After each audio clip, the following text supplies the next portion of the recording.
हिंदी में यूपीएससी की तैयारी से संबंधित प्रोग्राम्स को देखने के लिए सब्सक्राइब करें स्टडी IQIAS हिंदी।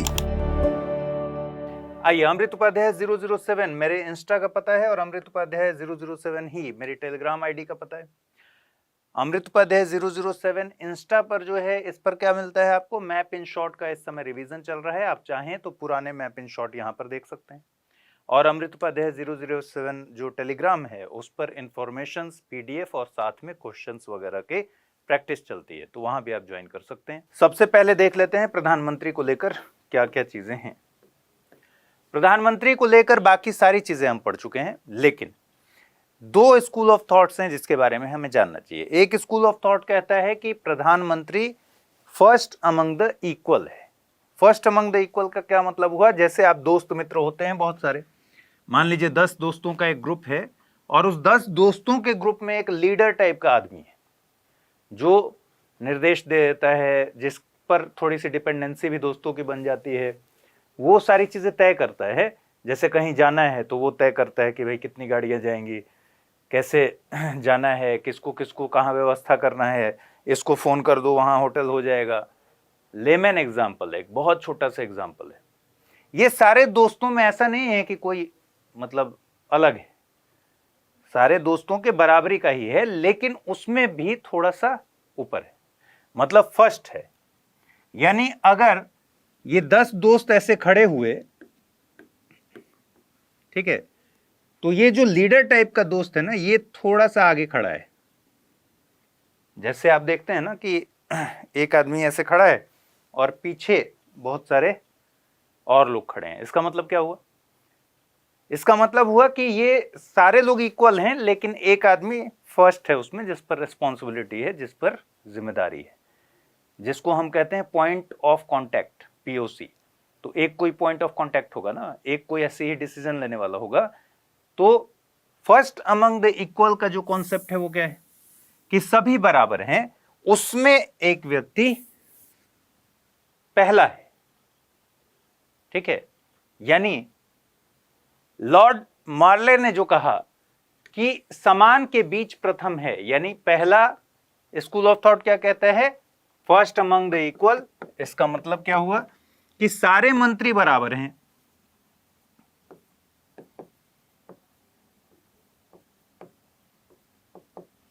ठीक है, सारे मंत्री बिल्कुल बराबर हैं।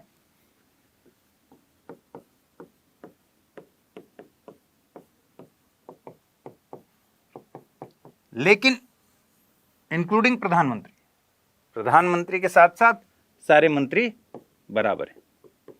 लेकिन जो प्रधानमंत्री है इन सभी बराबर में फर्स्ट है, पहला है, आगे की तरफ है।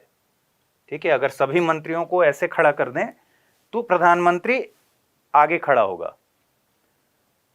जैसे खिलाड़ियों को आप देखते हैं, सभी खिलाड़ी हैं, उसमें एक खिलाड़ी थोड़ा आगे है। तो ये कॉन्सेप्ट है फर्स्ट अमंग द इक्वल का। और दूसरा क्या है? दूसरा है कि भाई विलियम हरकोट, तारों के बीच चंद्रमा है। तारों के बीच चंद्रमा की स्थिति बिल्कुल स्पेशल है, ये बराबर नहीं है। ठीक है, या फिर सूर्य के बीच ग्रह की स्थिति बराबर है या अलग अलग है? सूर्य सबसे ज्यादा महत्वपूर्ण है, तारों के बीच चंद्रमा सबसे ज्यादा महत्वपूर्ण है रात के समय में, वो एक स्पेशल अटेंशन रखता है। ठीक है, सूर्य के आसपास ग्रह चक्कर लगा रहे हैं, इसका मतलब सूर्य केंद्र में है, उसके आसपास ग्रह चक्कर लगा रहे हैं, उसकी वजह से लगा रहे हैं, उसी के तो चक्कर लगा रहे हैं। वो केंद्र कौन सा है? वो सूर्य है। तो प्रधानमंत्री को लेकर दो स्कूल ऑफ थॉट्स। पहला ये कहता है, जो आपकी किताब में लिखा हुआ है, लॉर्ड मार्ले, समान के बीच प्रथम, फर्स्ट अमंग द इक्वल। और ये भारत के प्रधानमंत्री को लेकर नहीं है, ये प्रधानमंत्री को लेकर है। ठीक है, तो फर्स्ट अमंग द इक्वल का मतलब ये हुआ कि सारे मंत्री बराबर हैं और प्रधानमंत्री उसमें आगे है, फर्स्ट है। और तारों के बीच चंद्रमा का मतलब, या सूर्य के बीच ग्रहों की स्थिति ये हुई कि सेंटर पॉइंट जो है, सबसे मजबूत हिस्सा है, वो प्रधानमंत्री। इसी को लिखा हुआ है मेहराब की चाबी है। ठीक है, या की स्टोन ऑफ द आर्क, मेहराब की चाबी, यानी ऐसा पत्थर है जो कीस्टोन है जिस पर सब कुछ टिका हुआ है। तो अब सवाल है, इन दोनों में से कोई एक चीज हो सकती है। अगर भारत के प्रधानमंत्री के हिसाब से सोचे तो क्या स्थिति है? भारत के प्रधानमंत्री के हिसाब से सोचें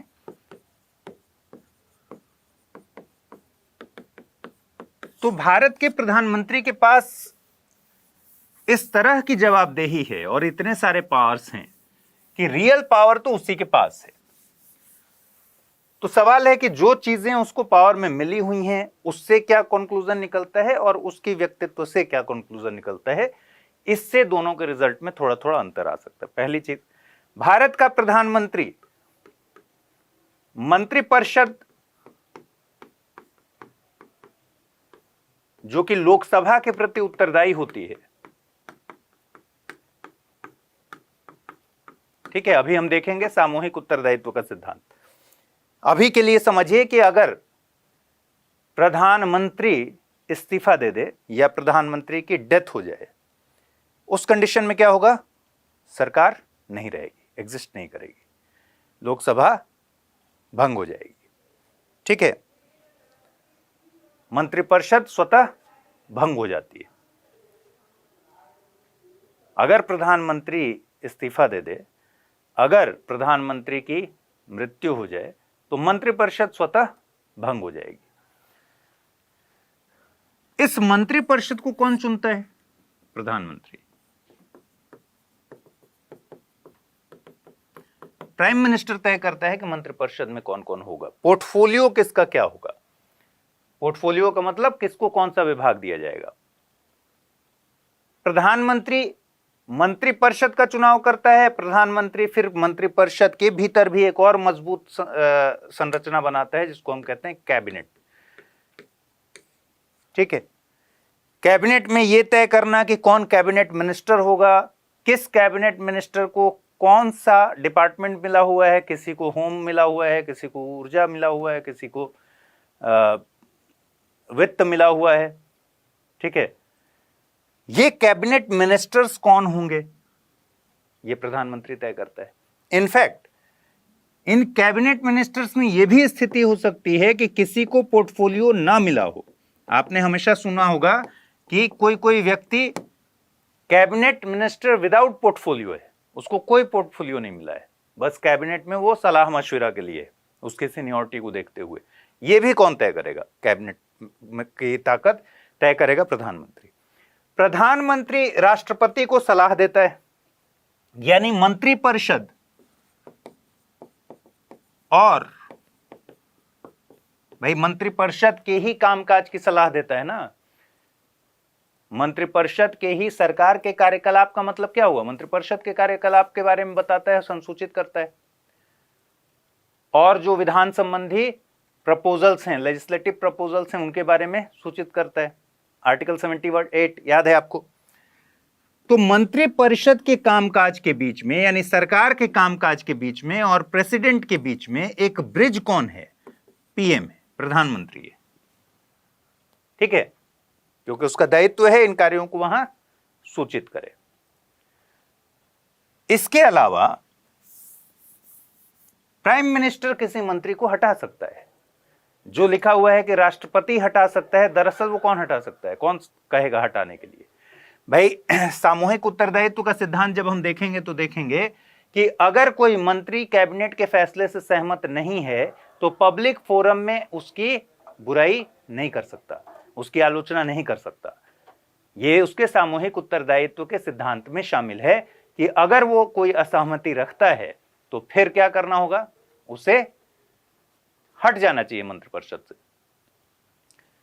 मान लीजिए पीएम ने कहा मंत्रिपरिषद में किसी मंत्री को कि भाई हट जाओ, तुमको इतनी ज्यादा असहमति है और तुम पब्लिक फोरम पर जाकर अगर शिकायत कर रहे हो पब्लिक डोमेन में, तो मंत्रिपरिषद से हट जाओ, त्यागपत्र दे दो। मंत्री ने कहा रिजाइन नहीं करेंगे, तो पीएम क्या कहेगा? प्रेसिडेंट को कहेगा कि इनको फला मंत्री को पद से हटा दीजिए। क्यों? क्योंकि मंत्री राष्ट्रपति के प्रसाद पर्यंत काम करते हैं। इसका मतलब राष्ट्रपति के प्लेजर पर हैं। इसका मतलब कि प्रेसिडेंट नहीं, प्राइम मिनिस्टर के प्लेजर पे है ना। प्राइम मिनिस्टर के को संतुष्टि नहीं रहेगी, अगर उसको लगेगा कि नहीं इसको हटा देना चाहिए तो हटा देगा। तो पूरे सरकार की जो संरचना है उसका सेंटर कौन है? प्रधानमंत्री। सारे डिसीजन, देश में जितने तरह के डिसीजन हैं उसके सेंटर में कौन है? प्रधानमंत्री। विदेश मंत्रालय, हमने पिछले एपिसोड में भी डिस्कस किया था कि भाई विदेश मंत्रालय ठीक है, लेकिन क्या आपको लगता है कि विदेश मंत्रालय और विदेश विभाग मिलकर पूरे इंटरनेशनल लेवल पर इंडिया के सारे फैसले लेते हैं? नहीं, कैबिनेट के लेवल पर फैसले होते हैं और उसमें भी प्रधानमंत्री निर्देश देता है कि किस तरीके के फैसले होने चाहिए। तो ये व्यक्ति पीएम, ये फर्स्ट अमंग द इक्वल लग रहा है या फिर उसके अलावा? प्राइम मिनिस्टर की अगर डेथ हो जाती है या प्राइम मिनिस्टर ने मान लीजिए रिजाइन कर दिया, अगर उसने रिजाइन कर दिया तो मंत्रिपरिषद स्वतः खत्म हो गई, ठीक है। लेकिन मान लीजिए किसी मिनिस्टर ने रिजाइन कर दिया तो क्या होगा? कुछ नहीं होगा, उसके बदले दूसरा मिनिस्टर आ जाएगा। प्रधानमंत्री दूसरे मिनिस्टर को अपॉइंट कर देगा। टेक्निकली कौन करेगा? प्रेसिडेंट। प्रेसिडेंट नियुक्त करेगा। प्रसाद पर्यंत किसके काम करेगा? वो नियुक्त भी करेगा और हटाएगा भी। लेकिन अभी हम आज बेयर एक्ट भी देखेंगे। राष्ट्रपति प्रधानमंत्री की नियुक्ति करता है और प्रधानमंत्री की सलाह पर मंत्रियों की नियुक्ति करता है। तो कहने को तो राष्ट्रपति नियुक्त करता है, प्रधानमंत्री की सलाह पर करता है, तो प्रधानमंत्री ही नियुक्त कर रहा है ना। असली पावर तो प्रधानमंत्री के पास, और राष्ट्रपति के प्रसाद पर्यंत है, तो उसको हटाने की बात कौन करेगा? प्रधानमंत्री बोलेगा कि हटा दो तो हटा दे। तो असली पावर किसके पास है? असली पावर है पीएम के पास। और प्रधानमंत्री अगर इतना पावरफुल है तो ये पहला तो नहीं हो सकता समान के बीच में इक्वल, समान का मामला ही नहीं, ठीक है। तो first among the equal Bharat के संदर्भ में सही नहीं है। उदाहरण, जितने भी मजबूत नेता हुए उनको देख लीजिए। नेहरू के बारे में आप ये नहीं कह सकते first among the equal. Nehru एकदम सेंटर में थे, इतने ताकतवर थे कि उनके हिसाब से चीजें चल रही थी। देश को जिस तरह से निर्माण करना चाहते थे उस हिसाब से निर्माण कर रहे थे, अपने थॉट प्रोसेस के हिसाब से चल रहे थे। फिर दूसरा, इंदिरा के बारे में तो कहना ही नहीं है, फर्स्ट अमंग द इक्वल तो हो ही नहीं सकता भाई। उन पर तो डिक्टेटरशिप का तक आरोप लगा है। तो इंदिरा गांधी सोचिए कितनी मजबूत रही होंगी, जिन्होंने मिनी संविधान कहे जाने वाले 42वें संविधान संशोधन को अंजाम दिया जिनकी सरकार ने, वही Indira Gandhi first among the equal नहीं। कई सारे ऐसे फैसले हुए, जैसे कहा जाता है कि जब इमरजेंसी लगा तो इमरजेंसी का जब फैसला हुआ तो कैबिनेट के कई लोगों को इमरजेंसी लगने की सूचना कैसे मिली? अखबार पढ़ के पता चला, रेडियो से पता चला कि देश में इमरजेंसी लगा हुआ है। और किसको? कैबिनेट मिनिस्टर्स को। सोचिए इंदिरा गांधी का क्या तेवर रहा होगा कि कैबिनेट मिनिस्टर्स को बताए बिना इमरजेंसी लग गई। इमरजेंसी लग गया, आपातकाल, जो कि देश का सबसे महत्वपूर्ण फैसला था, उसको लगाया गया, लेकिन बिना किसी परामर्श के, ठीक है। तो नेहरू जी हो गए, इंदिरा गांधी, राजीव गांधी जो फुल मेजॉरिटी में आए, ठीक है। आजकल उदाहरण ले लीजिए मोदी जी का, ये फर्स्ट अमंग द इक्वल का उदाहरण नहीं हो सकता। कुछ हद तक वाजपेयी जी को भी रखिए,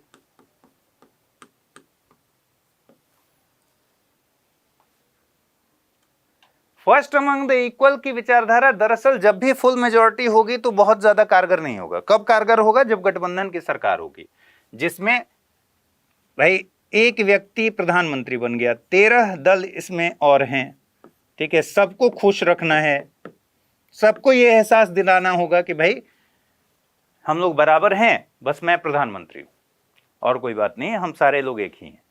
तो गठबंधन की सरकार में ऐसी पॉसिबिलिटी है। इसलिए जब गठबंधन की सरकारें बनी हैं, यानी जब सरकार, गठबंधन के मतलब क्या, गठबंधन टूटने की स्थिति में कभी भी आ सकता है,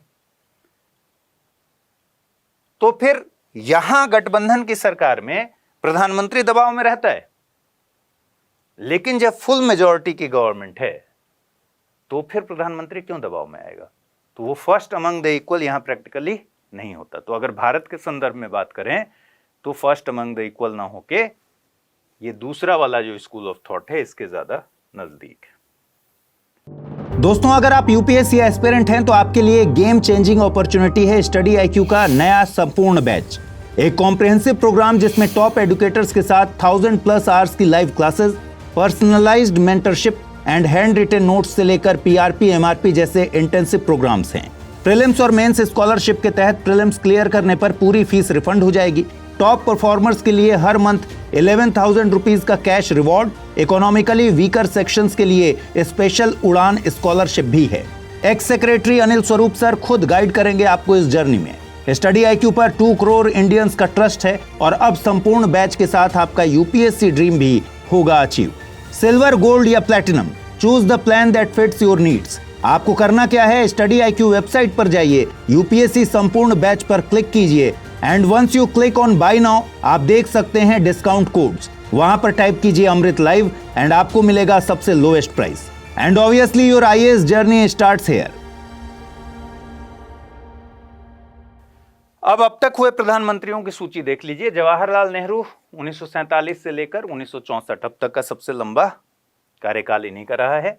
64 में इनकी मृत्यु हो गई थी 27 मई को। तो गुलजारी लाल नंदा को कार्यवाहक प्रधानमंत्री के तौर पर प्रेसिडेंट ने कहा कि आप तब तक काम संभालिए। तो 14 दिन के लिए गुलजारी लाल नंदा 2 बार, एक तो नेहरू जी की मौत होने पर 14 दिन के लिए इनको कार्यवाहक एक्टिंग प्राइम मिनिस्टर बनना पड़ा, और लाल बहादुर शास्त्री जो कि 1964 में सेकंड प्राइम मिनिस्टर के तौर पर कौन आया, नेहरू जी के बाद लाल बहादुर शास्त्री। लेकिन बीच का एक बफर जोन था जिसमें प्रेसिडेंट ने क्या किया, कार्यवाहक प्रधानमंत्री की व्यवस्था की, और ये एक परंपरा शुरू हुआ यहां से।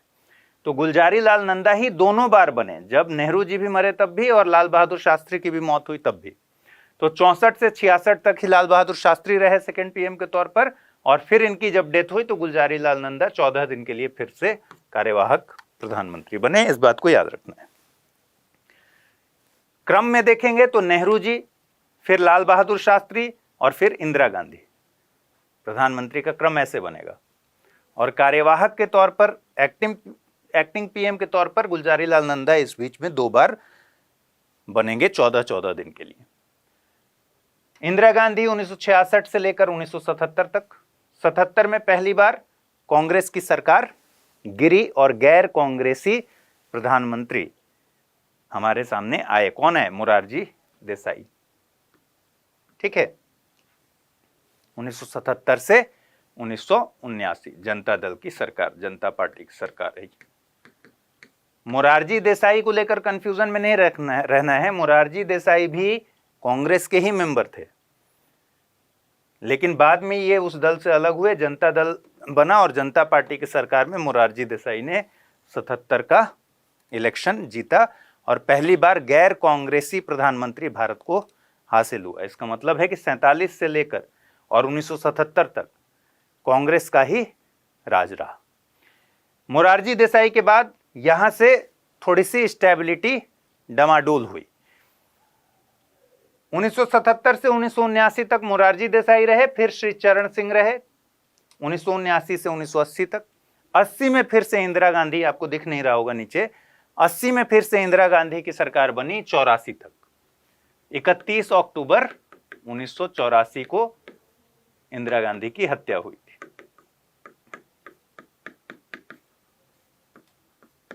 ठीक है, तो 1980 से लेकर 1984 तक इंदिरा गांधी प्रधानमंत्री रही। 84 में उनकी हत्या हो गई तो तुरंत ही राजीव गांधी को प्रधानमंत्री बना दिया गया। अब ध्यान रखिए कि जब नेहरू जी की मौत हुई या लाल बहादुर शास्त्री की मौत हुई तो एक परंपरा चल पड़ी कि कार्यवाहक प्रधानमंत्री के तौर पर गुलजारी लाल नंदा को 2 बार 14-14 दिन के लिए पीएम बनाया गया। लेकिन जिस समय इंदिरा गांधी की हत्या हुई उस समय ज्ञानी जैल सिंह प्रेसिडेंट थे और इस परंपरा का ध्यान नहीं रखा गया। वहां सीधे सीधे तुरंत राजीव गांधी को प्रधानमंत्री बना दिया गया। इस समय भी आरोप लगता है कि राजीव गांधी को प्रधानमंत्री बनाया गया बिना संसदीय दल की नेता के, मतलब बिना संसदीय दल के बैठक में नेता चुने बगैर। ठीक है, पार्टी के भीतर नेता का चुनाव नहीं हुआ था, सीधे उनको ओथ दिलवा दिया गया। तो राजीव गांधी 31 अक्टूबर 1984 जिस दिन डेथ हुई इंदिरा गांधी की, उस दिन से लेकर 2 दिसंबर 1989 तक एक टर्म वो रहे। फिर इसके बाद यहां से अस्थिरता बढ़ गई। वीपी सिंह की सरकार आई, मंडल कमीशन आप जानते हैं, 1989 से लेकर 1990 तक। फिर 90-91 में चंद्रशेखर जी रहे। ठीक है, नवंबर से लेकर जून तक बहुत छोटे छोटे टर्म में ये लोग प्रधानमंत्री बने। उसके बाद पीवी नरसिम्हा राव 21 जून 91 से लेकर 16 मई 1996 तक दक्षिण भारत से आने वाले पहले प्रधानमंत्री हैं। दक्षिण भारत से आने वाले पहले प्रधानमंत्री कब आ रहे हैं? 91 में। ठीक है, नरसिम्हा राव जी के बाद अटल बिहारी वाजपेयी की सरकार बनी 1996 से 1 जून 96 तक, यानी टोटल 13 दिन की सरकार कहते हैं इसको, लेकिन 13 + 3 16 दिन की सरकार थी ये टोटल। तो अपना लोकसभा में विश्वास साबित नहीं कर पाए और इनको उसके पहले ही हालांकि इन्होंने इस्तीफा दे दिया, जैसे ही इनको ये लगा कि मैं साबित नहीं कर पाऊंगा। तो इनका वो बड़ा फेमस सा क्लिप है, आप चाहें तो देख सकते हैं कि मैं इस्तीफा सौंपने जा रहा हूं राष्ट्रपति महोदय। तो 16 मई 1996 से लेकर 1 जून 96 तक इनका टर्म रहा, बहुत छोटा सा। एसडी देवगौड़ा 1 जून 1996 से लेकर 21 अप्रैल 1997 तक। फिर इंद्र कुमार गुजराल, IK गुजराल, जिनका गुजराल डॉक्ट्रिन आप पढ़ते हैं, 21 अप्रैल 1997 से लेकर 19 मार्च 1998 तक। 98 में एक बार और अटल बिहारी वाजपेयी की सरकार बनी 13 अक्टूबर 1999 तक। 19 मार्च 1998 से लेकर 13 अक्टूबर 99 तक। तो सेकंड टाइम अटल बिहारी वाजपेयी प्रधानमंत्री बने और फिर थर्ड टाइम बने 1999 से लेकर 2004 तक। तो अटल बिहारी वाजपेयी देश के 3 बार प्रधानमंत्री बन चुके हैं, ये ध्यान रखिए। उसके बाद मनमोहन सिंह जी की सरकार 2004 से लेकर 2014 तक 2 टर्म, और 2014 से लेकर अभी तक कौन है? नरेंद्र मोदी जी। चलिए, 6 ऐसे लोग हैं जो किसी राज्य के मुख्यमंत्री रहने के बाद देश के प्रधानमंत्री बने। कौन कौन लोग हैं? मोरारजी देसाई, जब बंबई प्रांत, जब राज्यों का पुनर्गठन नहीं हुआ था तब की बात है, 1952 से 56 तक। तो बंबई प्रांत के वो बंबई के मुख्यमंत्री थे। ठीक है, पुनर्गठन नहीं हुआ था तब की बात है। और 1977 में वो देश के पहले गैर कांग्रेसी प्रधानमंत्री बने। इसी तरीके से चरण सिंह और वीपी सिंह दोनों उत्तर प्रदेश के मुख्यमंत्री रहे थे। चरण सिंह 1979 में प्रधानमंत्री बने और वीपी सिंह 1989 में प्रधानमंत्री बने। ये 89 वाला तो आपको हर हाल में मंडल से याद रखना है, पहले भी हम लोग पढ़ चुके हैं। पीवी नरसिम्हा राव आंध्र प्रदेश के मुख्यमंत्री रहे थे और 1991 में प्रधानमंत्री बने। दक्षिण भारत से पहले व्यक्ति थे जो प्रधानमंत्री बने भारत के। फिर एचडी देवगौड़ा जो कर्नाटक के मुख्यमंत्री रहे थे 1996 में बने। और नरेंद्र मोदी गुजरात के मुख्यमंत्री रहे थे 2001 से लेकर 2014 तक। ठीक है, और 2014 से अभी तक देश के प्रधानमंत्री हैं। तो ये आपको मिल जाएगा पीडीएफ में। आइए, अब मंत्रिपरिषद की संरचना हमने पढ़ ली थी, फिर भी इसको थोड़ा सा आपको फिर से समझना पड़ेगा। मंत्रिपरिषद की संरचना हमने देख लिया था कि एक हम कह रहे हैं काउंसिल ऑफ मिनिस्टर्स, ठीक है, जिसको कहते हैं मंत्रिपरिषद, जिसका जिक्र संविधान में आर्टिकल 74 और 75 में है। आज हमें क्या पढ़ना है? Council of ministers. तो क्या क्या इसमें चीजें हैं? हमने देखा कि काउंसिल ऑफ मिनिस्टर्स की जो संरचना होती है उसका कहीं संविधान में उल्लेख नहीं है कि एक कैबिनेट होगा, ठीक है, एक कैबिनेट मंत्री होगा, एक राज्य मंत्री होंगे, या राज्य मंत्री स्वतंत्र प्रभार होंगे, ऐसा कहीं संविधान में जिक्र नहीं है। लेकिन व्यावहारिक तौर पर अगर हम इसको बांटें तो इन 5 तरह से बांट सकते हैं। पहला, कैबिनेट मंत्री, राज्य मंत्री स्वतंत्र प्रभार, फिर राज्य मंत्री, फिर उप मंत्री और संसदीय सचिव। तो काउंसिल ऑफ मिनिस्टर्स में ही ये सारे शामिल हैं। ठीक है, काउंसिल ऑफ मिनिस्टर्स में क्या क्या है? एक है कैबिनेट, जो सबसे महत्वपूर्ण है वो है कैबिनेट। इसमें मोस्ट सीनियर लोग सरकार के होते हैं। जो सबसे वरिष्ठ मंत्री, जिसको सबसे महत्वपूर्ण प्रभार दिया गया है, वो मंत्री कहां है? कैबिनेट मंत्री। और मैंने बताया जैसा कि कैबिनेट पोर्टफोलियो के साथ भी हो सकता है कोई कैबिनेट मंत्री, और हो सकता है बिना पोर्टफोलियो के भी वो कैबिनेट मंत्री हो। ठीक है, उसके बाद कौन होगा? राज्य मंत्री। ये राज्य मंत्री जो है ये स्वतंत्र प्रभार है। राज्य मंत्री 2 तरीके के हैं। स्वतंत्र प्रभार का मतलब क्या हुआ कि लगभग ये कैबिनेट मंत्री के बिल्कुल बराबर है। इसको अपना विभाग मिला हुआ है, ये अपने विभाग को खुद आजादी के साथ चलाता है। इसको कैबिनेट मिनिस्टर के अंडर में काम नहीं करना है। ठीक है, बस अंतर ये है कि ये पीएम के साथ जो कैबिनेट की बैठक होती है उसमें रेगुलर बेसिस पर शामिल नहीं होता। बस कैबिनेट की बैठक में जब इस राज्य मंत्री स्वतंत्र प्रभार वाले के विभाग से संबंधित कोई बात आएगी तो इसको कैबिनेट में बुलाया जाएगा, आमंत्रित किया जाएगा। जब आमंत्रित किया जाएगा तब ये आकर बैठक में शामिल होगा। रेगुलर बैठकों में इसमें शामिल नहीं होगा। तीसरा क्या है?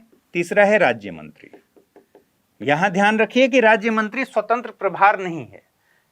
अब यहां कैबिनेट के पास तो, कैबिनेट मिनिस्टर के पास तो अपना विभाग है, और इतना बड़ा विभाग है कि कई सारे लोग इसमें और भी शामिल हैं मदद करने के लिए, काम करने के लिए।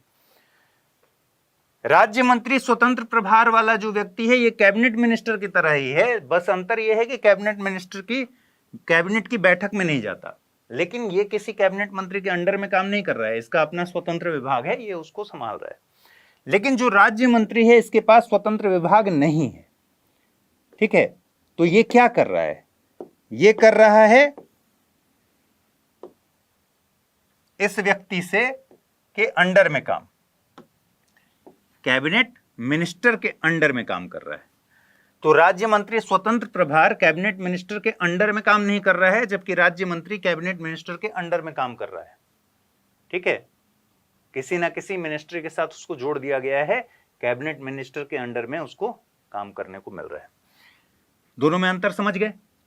तीसरा जो लेवल है या चौथा जो लेवल है ये है डेप्यूटी मिनिस्टर का या फिर उपमंत्री का। उपमंत्री समझिए कि ट्रेनी टाइप का है।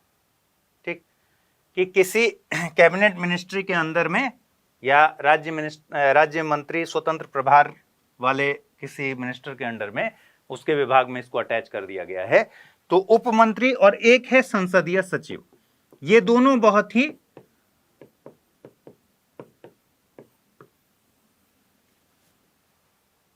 इतना महत्वपूर्ण काम इनको नहीं दिया जा सकता। सीखने वाले अभी उम्र में काम दिया जाता है। उम्र का मतलब सिर्फ उम्र नहीं होता, तजुर्बा उतना नहीं है कि ये खुद से कुछ भी संभाल सकें। तो इनको क्या किया जाता है? ये किसी कैबिनेट मिनिस्टर के अंडर में या किसी राज्य मंत्री स्वतंत्र प्रभार वाले व्यक्ति के अंडर में जो भी विभाग चल रहा है उसके साथ अटैच कर दिया जाता है, ताकि वो उनका कामकाज संभाले। जैसे कैबिनेट के काम में है तो उसका संसदीय जो भी काम है संसद से रिलेटेड, तो वो सारे काम संभालने के लिए, या कई बार क्या होता है किसी मिनिस्टर को जवाब देना होता है तो मिनिस्ट्री के बिहाफ पर जवाब देने के लिए ये लोग आ जाते हैं।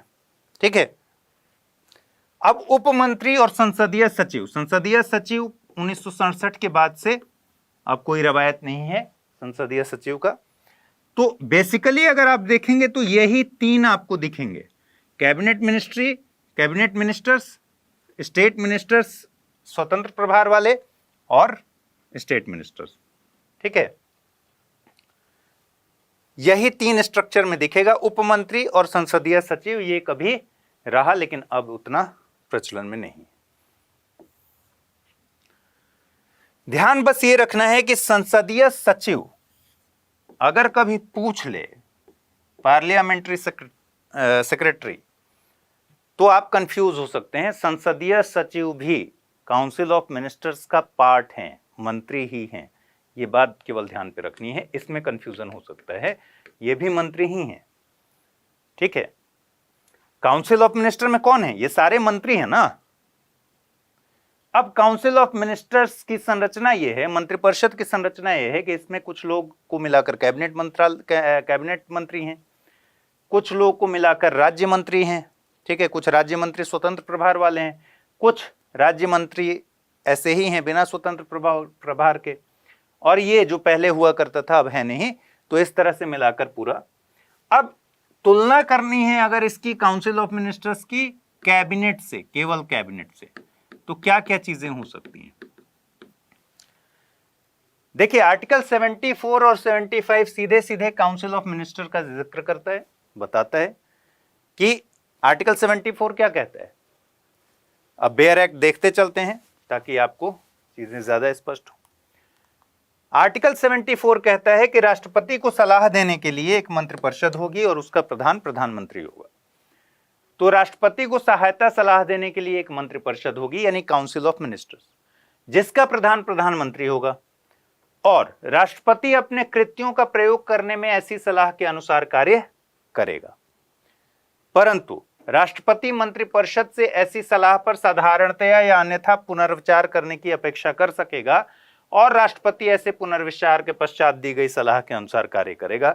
मैंने पहले भी प्रेसिडेंट पढ़ाते हुए आपको बताया था कि आर्टिकल 74 में 2 बार अमेंडमेंट हुआ है, बहुत ही इंपॉर्टेंट। 42nd अमेंडमेंट जो हुआ उसके अनुसार से किसने करवाया? इंदिरा गांधी की सरकार थी उस समय।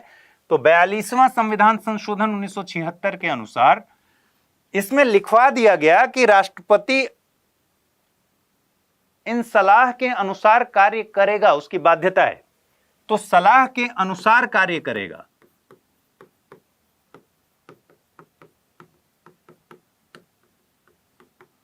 इसका मतलब क्या हुआ कि प्रेसिडेंट पर सलाह, मंत्रिपरिषद की सलाह बाध्यकारी है।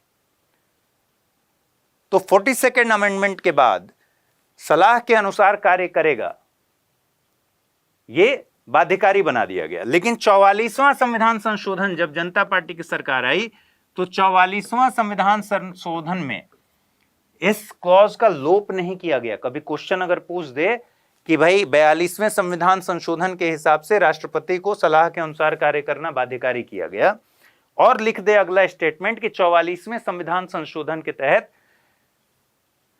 इस बाध्यकारी सलाह का क्लॉज जो है उसका प्रावधान लोप कर दिया गया। लोप नहीं किया गया, उसमें क्या किया गया, एक चीज जोड़ दी गई कि सलाह एक बार राष्ट्रपति पुनर्विचार के लिए लौटा सकता है,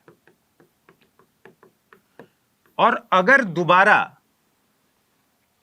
इस सलाह को वापस लौटा दे राष्ट्रपति, तो राष्ट्रपति के पास जैसे भी लौटाया जाए, राष्ट्रपति ऐसे पुनर्विचार के पश्चात दी गई सलाह, पुनर्विचार कर लिया उसके बाद फिर से सलाह दी गई, तो उस सलाह को राष्ट्रपति को मानना होगा। जिसका प्रैक्टिकल मतलब यह है कि आर्टिकल 74 कहता है कि सलाह एक बार पुनर्विचार के लिए मंत्रिपरिषद को प्रेसिडेंट लौटा सकता है, लेकिन अगर पुनर्विचार के बाद फिर जो सलाह आएगी उसको नहीं लौटा सकता। ठीक, आर्टिकल 74 क्लियर है। दूसरी बात, इस प्रश्न की किसी न्यायालय में जांच नहीं की जाएगी कि क्या मंत्रियों ने राष्ट्रपति को कोई सलाह दी है, और दी है तो क्या दी है। ठीक है, इससे रिलेटेड मैंने पिछली बार प्रेसिडेंट पढ़ाते हुए 2 केस आपको बताए थे। पहला केस क्या बताया था? रामजवाया केस 1956,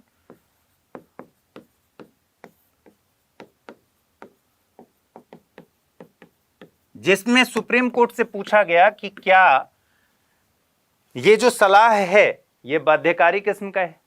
1956 में पूछा गया, इसका मतलब क्या है? अभी तक ये अमेंडमेंट नहीं हुआ है कि बाध्यकारी होगा और एक बार पुनर्विचार के लिए लौटा सकते हैं। ये अमेंडमेंट कब हुए हैं? 42वें और 44वें संविधान संशोधन में, यानी 1976 और 1978 में। तो 1956 का रामजवाया कपूर केस है, जिसमें सुप्रीम कोर्ट ने कहा था कि भाई राष्ट्रपति मंत्रिपरिषद की सलाह के अनुसार ही कार्य करेगा। ठीक है। और यही बात 1974 में एक और महत्वपूर्ण केस था, शमशेर सिंह बनाम पंजाब राज्य, 1974। इसमें भी सुप्रीम कोर्ट ने यही बात कही कि राष्ट्रपति का काम मंत्रिपरिषद की सलाह पर काम करना ही उसके लिए है, प्रोविजन है, कॉन्स्टिट्यूशनल है। इसी बात को फिर 44वें और 42वें और 44वें में लिखवा दिया गया। तो सलाह को लेकर ये स्थिति स्पष्ट कर लीजिए कि सलाह बाध्यकारी है कि नहीं, इस पर कभी सवाल पूछ सकता है। दूसरी बात कि किसी न्यायालय में जांच नहीं की जाएगी कि क्या मंत्रियों ने राष्ट्रपति को कोई सलाह दी, यदि दी है तो क्या दी है। ठीक है, सुप्रीम कोर्ट बता चुका है कि अगर हम ये जांच नहीं करेंगे क्या सलाह दी गई, लेकिन हम ये जांच कर सकते हैं अगर कोई सलाह मैलिफाइड इंटेंशन के साथ दी गई हो, असद्भाव के साथ दी गई हो, तो वहां हम इंटेंट ऑफ एडवाइस को जांच सकते हैं। ठीक है, जैसे प्रेसिडेंट रूल लगाने की सलाह। अब अगर सलाह ये दी जा रही है, मंत्रिपरिषद बार बार ये सलाह दे रहा है कि कहीं भी प्रेसिडेंट रूल लगा दीजिए, तो वहां इंटेंट देखना पड़ेगा ना कि काउंसिल ऑफ मिनिस्टर्स का इंटेंट वाकई ऐसा है कि कहीं किसी राज्य में संविधान के उल्लंघन की स्थिति है, संविधान के हिसाब से वहां शासन नहीं चल रहा है, या फिर ये राजनीतिक दलों की आपसी खींचतान का नतीजा है। तो सुप्रीम कोर्ट ने स्पष्ट किया है कि ठीक है, ये लिखा हुआ है कि मंत्रियों ने क्या सलाह दी और यदि दी तो क्या दी, मतलब राष्ट्रपति को कोई सलाह मंत्रिपरिषद ने दी और यदि दी तो क्या दी, इसकी जांच किसी न्यायालय में नहीं की जाएगी, इस पर प्रश्न नहीं उठेगा। लेकिन न्यायालय ने स्पष्ट किया है कि हम मैलिफाइड इंटेंशन, इंटेंट ऑफ एडवाइस को जांच सकते हैं। फिर 75 क्या कहता है, मंत्रियों के बारे में अन्य उपबंध। प्रधानमंत्री की नियुक्ति राष्ट्रपति करेगा और अन्य मंत्रियों की नियुक्ति राष्ट्रपति प्रधानमंत्री की सलाह पर करेगा। ठीक है, एक का क, मंत्रिपरिषद में प्रधानमंत्री सहित मंत्रियों की कुल संख्या लोकसभा के सदस्यों की कुल संख्या के 15% से अधिक नहीं होगी। यह कब जोड़ा गया है? 91वें संविधान संशोधन अधिनियम 2003 के जरिए, मैंने कल भी बताया था। तो मंत्रिपरिषद में एक बात ध्यान रखना है, प्रधानमंत्री सहित मंत्रियों की कुल संख्या है, लोकसभा की सदस्यों की कुल संख्या के 15% से ज्यादा नहीं होगी। तो अपने नोट्स में क्या लिखना है, पीएम समेत प्रधानमंत्री सहित मंत्रिपरिषद की मंत्रियों की कुल संख्या क्या है, प्रधानमंत्री सहित मंत्रियों की कुल संख्या लोकसभा के सदस्यों की कुल संख्या के 15% से ज्यादा नहीं हो सकती। कब किया गया प्रोविजन? 91वें संविधान संशोधन 2003 से। इसके पहले मंत्रिपरिषद प्रधानमंत्री की इच्छा पर था, जितना भी बड़ा रखना है रख सकते हैं। ठीक है, एक के ख में कह रहा है कि किसी राजनीतिक दल का संसद के किसी सदन का कोई सदस्य यानी कोई एमपी 10वीं अनुसूची के पैरा 2 के अधीन उस सदन का सदस्य होने के लिए एलिजिबल नहीं है। इसका मतलब क्या हुआ? ये दल बदल वाला क्लॉज है, यानी दल बदल 10वीं अनुसूची 10th शेड्यूल, दल बदल के अधीन अगर वो सांसद सदन का सदस्य होने के लिए एलिजिबल नहीं है, ठीक है, राजनीतिक दल का संसद के किसी सदन का कोई सदस्य यानी कि कोई सांसद है, उसको दल बदल का उस पर चार्ज है और वो अब सांसद बने रहने के लिए योग्य नहीं है, एलिजिबल नहीं है। वो अपनी एलिजिबिलिटी खत्म होने की तारीख से प्रारंभ होने वाली और उस तारीख तक जिसको ऐसे सदस्य के रूप में उसकी पदावधि समाप्त होगी, या जहां वह ऐसी अवधि की समाप्ति के पूर्व संसद के किसी सदन के लिए निर्वाचन लड़ता है, उस तारीख तक जिसको वह निर्वाचित घोषित किया जाता है, इनमें से जो भी पूर्वोत्तर हो की अवधि के दौरान खंड 1 के अधीन मंत्री के रूप में नियुक्त किए जाने के लिए भी एलिजिबल नहीं होगा। कुल मिलाकर बस सीधी सी बात है कि जिस एमपी पर 10वीं अनुसूची का क्लॉज क्या है कि मर्जर तभी मान्य होगा जब किसी राजनीतिक दल में 2/3 मेंबर्स कम से कम कम से कम 2/3 मेंबर्स जाकर किसी और दल में मर्ज करते हैं, तभी ये मर्जर मान्य होगा। अदरवाइज इनकी जो संसद सदस्यता है खत्म हो जाएगी। और अगर ये संसद सदस्य के लिए ही एलिजिबल नहीं रहे तो मंत्री के लिए कहां से एलिजिबल होंगे? तो वो मंत्री के लिए भी एलिजिबल नहीं रहेंगे। ठीक है, ये कहता है आर्टिकल 75। फिर है मंत्री राष्ट्रपति के प्रसाद पर्यंत अपने पद पर धारण करेंगे। ठीक है, प्रेसिडेंट के प्लेजर पर। तो इसका मतलब क्या है? रियल मतलब क्या है? प्रेसिडेंट या फिर पीएम? पीएम, प्रधानमंत्री। लेकिन जहां भी लिखना है, क्या लिखना है? राष्ट्रपति के प्रसाद पर्यंत अपने पद पर बने रहेंगे, धारण करेंगे। मंत्रिपरिषद लोकसभा के प्रति सामूहिक रूप से उत्तरदायी होगी। अब इन दोनों टर्म्स को समझने के लिए हमें उत्तरदायित्व का सिद्धांत समझना होगा। उसके पहले लौट जाते हैं, हम कहां पर थे? ठीक है, हम इसके अंतर को देख रहे थे। तो आर्टिकल 74 और 75 की अभी जो समझ बनानी थी हमने बना ली। अगर काउंसिल ऑफ मिनिस्टर की बात करेंगे तो ये एक बड़ा बॉडी है जिसमें 70 के करीब, 60, 65, 70 के करीब जनरली मिनिस्टर्स होते हैं। उसी में से कुछ कैबिनेट मिनिस्टर्स होते हैं, कुछ राज्य मंत्री होते हैं स्वतंत्र प्रभार वाले, कुछ राज्य मंत्री ऐसे होते हैं। लेकिन अगर कैबिनेट की बात करें तो ये बड़ी छोटी सी एक स्थापना है। 15 से 20 के करीब मेंबर मैक्सिमम होते हैं जो कैबिनेट मिनिस्टर का पार्ट होते हैं। तो काउंसिल ऑफ मिनिस्टर के भीतर 15-20 मिनिस्टर्स का एक कैबिनेट है, जो कि कैबिनेट मिनिस्टर्स, जितने भी महत्वपूर्ण फैसले हैं कौन लेता है? कैबिनेट लेता है। मंत्रिपरिषद सारे मंत्रियों को एक साथ बुलाकर फैसला नहीं होता, हर फैसला कैबिनेट में हो जाता है और मंत्रिपरिषद को बता दिया जाता है, कन्वे कर दिया जाता है। मंत्रिपरिषद के हर एक मंत्री की जिम्मेदारी है कि वो कैबिनेट के लिए गए फैसले के अगेंस्ट ना जाए, और अगर वो अगेंस्ट जाएगा तो प्राइम मिनिस्टर उसको हटा सकता है। ठीक है, तो 15-20 के करीब ये मेंबर्स होते हैं। दूसरी बात, ये सारे महत्वपूर्ण फैसले नहीं लेता मंत्रिपरिषद, सारे महत्वपूर्ण फैसले नहीं लेती। जितने भी नीतिगत फैसले हैं, जितने भी महत्वपूर्ण फैसले हैं, वो कैबिनेट के लेवल पर किया जाता है। मंत्रिपरिषद जो है वो लोकसभा के प्रति उत्तरदायी है सामूहिक रूप से। ध्यान रखिए कि काउंसिल ऑफ मिनिस्टर लोकसभा के प्रति सामूहिक रूप से उत्तरदायी। इसका मतलब यह हुआ कि अगर अविश्वास प्रस्ताव पारित हो गया, ठीक है, सरकार के अगेंस्ट, तो कोई मंत्री यहां यह नहीं कह सकता कि भाई लोकसभा में प्रस्ताव पास हुआ है ना, मैं तो राज्यसभा में बैठता हूं, मैं तो राज्यसभा का मेंबर हूं, तो मैं मंत्री बना रहूंगा। यह सामूहिक उत्तरदायित्व है।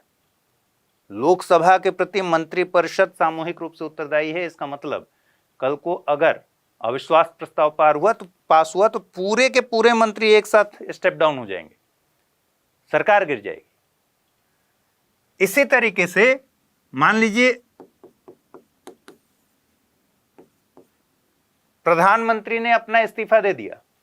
अब प्रधानमंत्री ने इस्तीफा दे दिया तो सरकार गिरी, ठीक है, मंत्रिपरिषद स्वतः विघटित हो गई। तो अब एक एक मंत्री को जाकर इस्तीफा सौंपने की जरूरत नहीं है, सामूहिक उत्तरदायित्व है। सरकार गिर गई, ठीक है, प्रधानमंत्री के इस्तीफा के साथ ही सरकार गिर गई। लेकिन ये काउंसिल ऑफ मिनिस्टर्स के लिए ही प्रोविजन है। इनफैक्ट संविधान में कैबिनेट का जिक्र सिर्फ और सिर्फ आर्टिकल 352 में दिखता है। जब हम आर्टिकल 352 दिखेंगे तो देखेंगे कि आपातकाल लगाने के लिए कैबिनेट मंत्रियों के हस्ताक्षर से सिफारिश भेजी जाती है। तो सिर्फ कैबिनेट का जिक्र, मंत्रिमंडल का जिक्र, इसको हिंदी में क्या बोल देंगे? मंत्रिमंडल। और इसको क्या बोलेंगे? मंत्री परिषद। ठीक है, तो यह भी एक बड़ा अंतर है।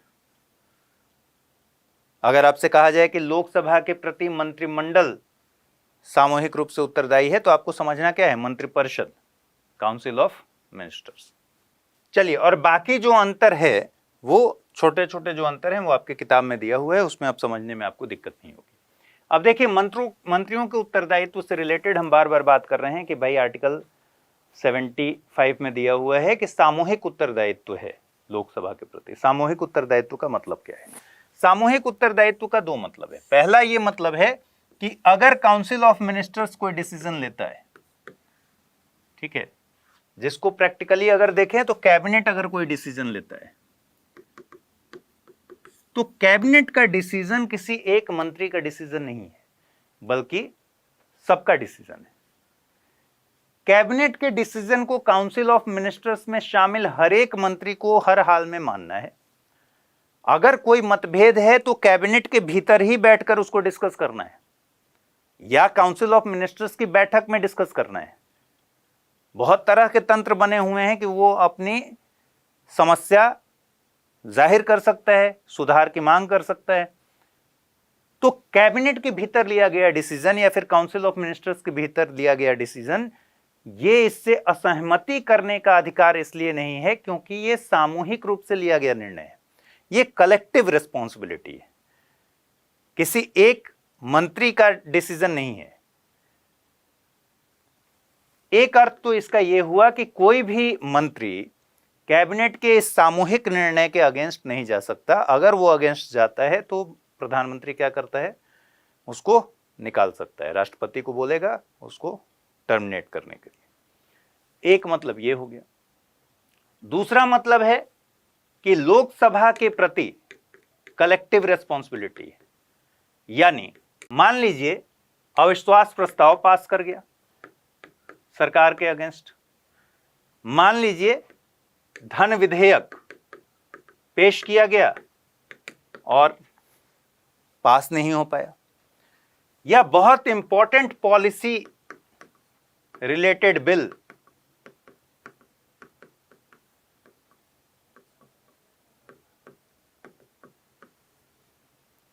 इससे क्या पता चलता है? इससे पता यह चलता है अविश्वास प्रस्ताव ही एकमात्र नहीं है। अगर धन विधेयक है वो भी अगर गिर गया, नहीं पास हो पाया, या इनफैक्ट जो राष्ट्रपति का वोट ऑफ थैंक्स होता है, ठीक है, ऐसी चीजें जब अगर पास नहीं हो पाती तो इसका सेंस क्या निकलता है? इसका सेंस निकलता है कि सरकार अब लोकसभा में अपना विश्वास खो चुकी है। और अगर सरकार लोकसभा में विश्वास खो चुकी है तो कलेक्टिव रिस्पॉन्सिबिलिटी का सिद्धांत क्या कहता है? मंत्रिपरिषद लोकसभा के प्रति सामूहिक रूप से उत्तरदायी है। अगर सरकार लोकसभा में विश्वास खो चुकी है तो इस सरकार को बने रखने का कोई अधिकार नहीं है और इसको क्या करना पड़ता है? त्याग पत्र देना पड़ता है, सरकार को गिरना पड़ता है, हटना पड़ता है, स्टेप डाउन होना पड़ता है। तो कलेक्टिव रिस्पॉन्सिबिलिटी से दो चीजें हो गई। पहला चीज ये कि मंत्री परिषद का निर्णय या कैबिनेट का निर्णय सामूहिक निर्णय है, कलेक्टिव रिस्पॉन्सिबिलिटी है, किसी एक व्यक्ति का निर्णय नहीं है। सबको उसको मानना है और सबको उसको निभाना है। उसके अगेंस्ट अगर कोई बात करेगा तो उसको बाहर जाना पड़ेगा। दूसरा, लोकसभा में अगर किसी मंत्री द्वारा पेश किया गया या किसी मंत्री के वजह से सरकार गिर गई, ठीक है, या कोई अविश्वास प्रस्ताव पास हो गया, पारित हो गया, तो पूरी की पूरी सरकार गिरेगी। कोई एक आदमी नहीं, प्रधानमंत्री नहीं हटेगा सर। दूसरी बात यह भी कि लोकसभा के प्रति उत्तरदायी है, तो ऐसा नहीं कि मंत्री अगर राज्यसभा से बिलोंग करता है तो बोलेगा हम तो बने रहेंगे, वो भी गया, क्योंकि सामूहिक उत्तरदायित्व है। दूसरा है व्यक्तिगत उत्तरदायित्व। व्यक्तिगत उत्तरदायित्व कहां है? अभी हमने क्या देखा? व्यक्तिगत उत्तरदायित्व है कि मंत्री राष्ट्रपति के प्रसाद पर्यंत अपने पद पर रहेंगे, पद धारण करेंगे, यानी प्रेसिडेंट के प्लेजर पर इनका पद है, ठीक है। तो ये इनका व्यक्तिगत उत्तरदायित्व है, ठीक। कि व्यक्तिगत रूप से कहां उत्तरदायित्व है? राष्ट्रपति, जिसका सही अर्थ क्या है? प्रधानमंत्री। और एक होता है विधिक उत्तरदायित्व। विधिक उत्तरदायित्व का मतलब क्या हुआ? इंग्लैंड में एक बात चलती है कि भाई सम्राट कभी भी दोषी नहीं हो सकता, क्राउन कभी गलती कर ही नहीं सकता। अगर क्राउन कभी गलती नहीं कर सकता तो उसके लिए क्या किया गया है? सम्राट द्वारा कुछ भी जारी हो, इस पर साइन करेगा मंत्री।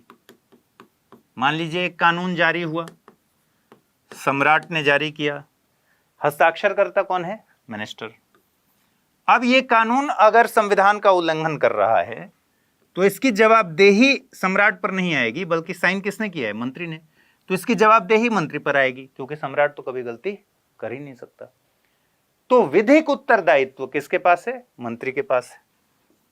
काम बेशक सम्राट करे।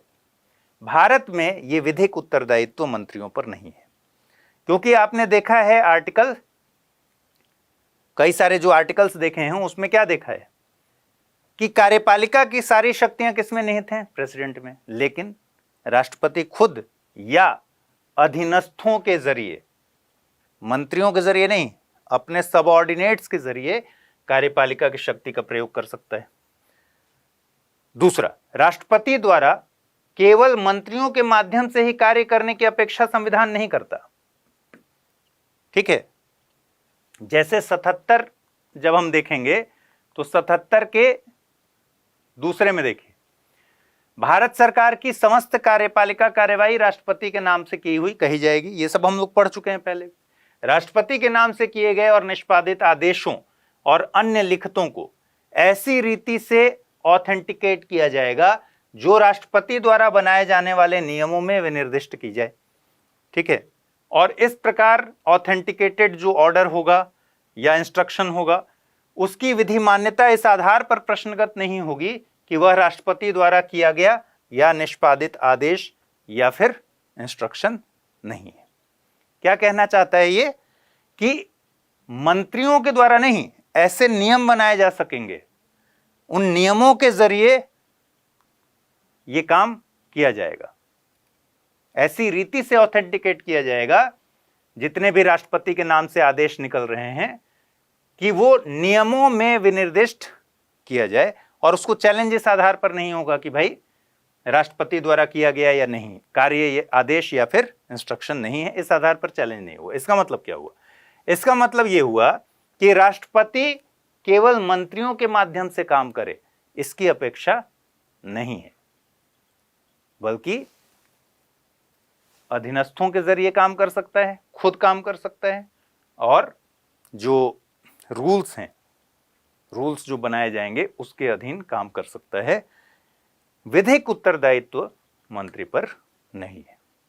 ठीक है, तो आज इतना ही रखते हैं। मुझे उम्मीद है कि आपको ये सारी बातें समझ में आई होंगी। जो बात नहीं समझ में आएगी उसको आप कमेंट बॉक्स में डाल दीजिएगा, कल इसको खत्म कर लेंगे। ठीक है दोस्तों, अगर आप यूपीएससी एस्पिरेंट हैं तो आपके लिए गेम चेंजिंग अपॉर्चुनिटी है स्टडी आईक्यू का नया संपूर्ण बैच।